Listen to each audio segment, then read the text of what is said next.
I am OFW, of course. Kapag umuwi ng Pinas, dapat lagi may pasalubong. Kapag wala kang binigay na pasalubong, madamot ka.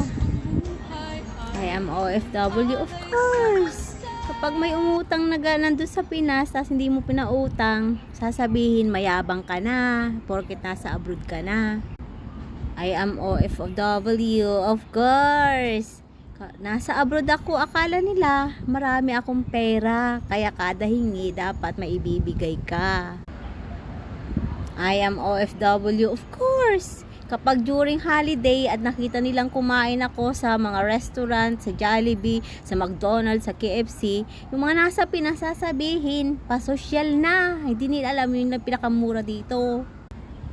I am OFW, of course. Kapag holiday at nakakitang nakaporma, nakapansexy, naka-makeup, sasabihin, malandi ka na.